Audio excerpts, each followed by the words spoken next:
तर आज मी तुम्हाला खूप छान अशी आयडिया घेऊन आलेली आहे. तर आपल्याला आपल्या साड्या ऑर्गनाइज कशा करून ठेवायच्या किंवा कशा ऑर्गनाइज करायच्या, त्याच्यासाठी कोणते ऑर्गनायझर्स वापरायचे ते मी आज तुम्हाला सांगणार आहे. आणि हे ऑर्गनाइज साड्या करताना कोणताही ₹1ही आपल्याला खर्च करायचा नाही किंवा कोणतेही महागडे ऑर्गनायझर्स आपल्याला वापरायचे नाहीत. तर आपल्याकडे भरपूर अशा साड्या असतात, काही सिल्कच्या असतात, काही कॉटनच्या असतात किंवा वर्कच्या साड्या असतात.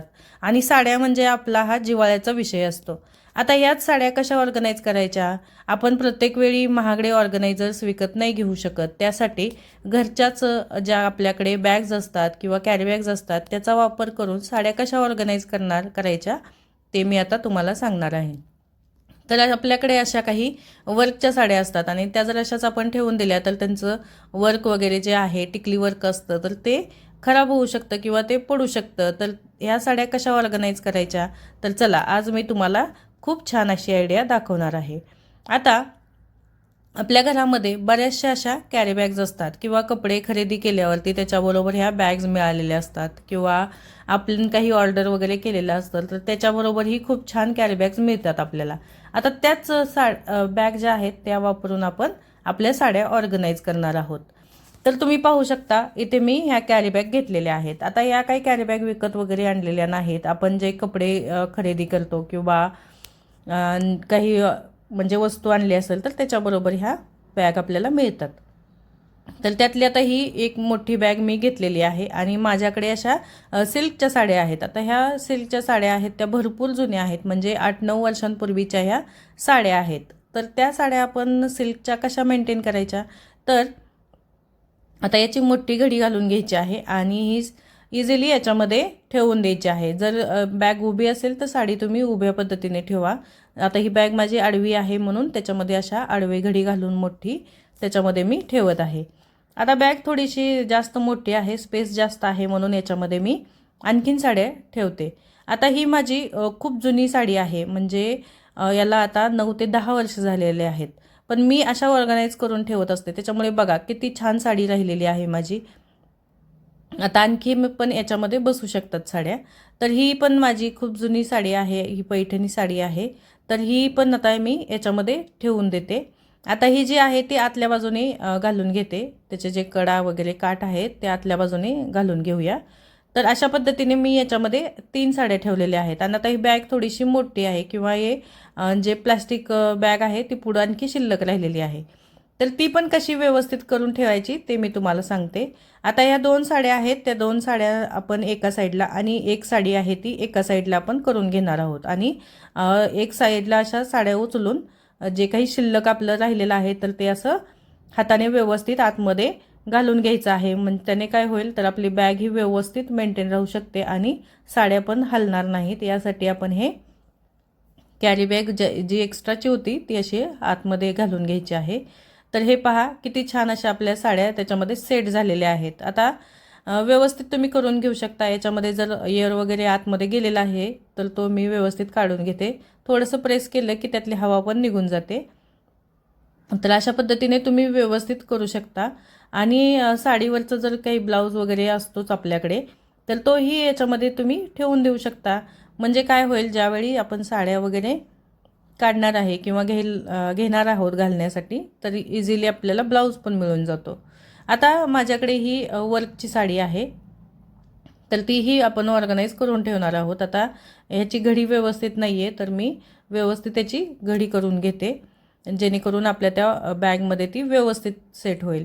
आता व्यवस्थित घडी घालून घेते. आणि वर्कच्या साड्यांना खूप सारं वर्क असतं, म्हणजे टिकली वर्क असेल किंवा त्याला खूप सारं वर्क असतं, म्हणजे जरीचं वगैरे वर्क असतं. आणि ते काय होतं म्हणजे ब्लाऊजमध्ये अडकून किंवा ब्लाऊजचे जे हुक वगैरे असतात तर त्याच्यामध्येही अडकून ते निघू शकतं. त्यामुळे आपण जर हे साड्या ऑर्गनाइज करून किंवा एखाद्या बॅगमध्ये जर ठेवून दिल्या तर त्या व्यवस्थित राहतात आणि आपलं वर्कही खराब होत नाही. तर त्यासाठी मी ही एक चेनची बॅग आहे माझ्याकडे, तर त्याच्यामध्येच व्यवस्थित ठेवून दिली. आता त्याच्यामध्येही आणखी एखादी साडी बसू शकते, तर त्याच्यासाठी मी आणखी एक याच्यामध्ये साडी ठेवलेली आहे. तर तुम्हीही अशा पद्धतीने एका बॅगमध्ये 2-3 साड्या व्यवस्थित पॅक करून ठेवू शकता. आता पहा, याची काही हलण्याची वगैरे किंवा कपाटातून पडण्याची अजिबातच ही नाही आहे. तर व्यवस्थित त्याच्यामध्ये सेट राहू शकते. तर आता ही आणखी एक वर्कची साडी आहे, याच्यावरती पण बरंचसं टिकली वर्क आहे. आता ही पण आपण याचे टसल्स वगैरे आतमध्ये घालून घ्यायचे आहेत आणि याचा पण ब्लाऊज वगैरे आहे माझ्याकडे. तर तो ब्लाऊज पण आता व्यवस्थित घडी घालून याच्या आतमध्येच मी ठेवून देणार आहे, जेणेकरून आपल्याला ज्यावेळी साडी घ्यायची आहे घालण्यासाठी वगैरे, आपण कुठं अचानक निघालो आणि साडी घालायची तर लगेचच ब्लाऊजही आपल्याला इझिली मिळतो. त्यासाठी आपण हे ब्लाऊज पण याच्यामध्ये जर ठेवून दिले तर आपल्याला सोपं होतं. यासाठी आपण ब्लाऊज पण याच्यामध्ये घालून घेऊया आणि अशा पद्धतीने हे बॅगमध्ये ठेवून द्यायचं. जे त्याचे काही गोंडे वगैरे टसल जे आहेत ते आतमध्ये घालून घ्यायचे, जेणेकरून तेही व्यवस्थित ऑर्गनाईज राहतील. तर अशा पद्धतीने तुमच्याकडे ज्या काही साड्या आहेत कॉटनच्या असतील किंवा अशा पण भरपूर इरकल साड्या वगैरे असतात, तर इरकल साड्या पण खूप महाग असतात, तर त्याही मेंटेन ठेवणं खूप कठीण असतं. तर त्याही तुम्ही अशा बॅगमध्ये ठेवू शकता. आपण जर ह्या बॅगमध्ये किंवा असे ऑर्गनायझर्स वापरले तर आपल्यालाही खर्चही होत नाही आणि घरगुती म्हणजे कॅरी बॅग वापरून आपण साड्या ऑर्गनाईज करू शकतो. जर अशी आयडिया जर तुम्ही वापरली तर आपल्यालाही महागडे ऑर्गनायझर्स विकत घेण्याची किंवा ते परत मेंटेन करण्याचा आपल्याला जास्त त्रास होत नाही. आणि या बॅग ज्या असतात ते ट्रान्सपरंट असतात, तर याने काय होतं की आपल्याला कुठं अचानक जायचं असेल, कोणती साडी पाहिजे असेल तर ते आपण बाहेरूनच बघू शकतो आणि इझिली आपण ते त्याच्यातून घेऊ शकतो. आता जे महागडे ऑर्गनायझर्स असतात मोठे मोठे तर त्याच्यातून साड्या शोधायला आणखी बराचसा वेळ जातो.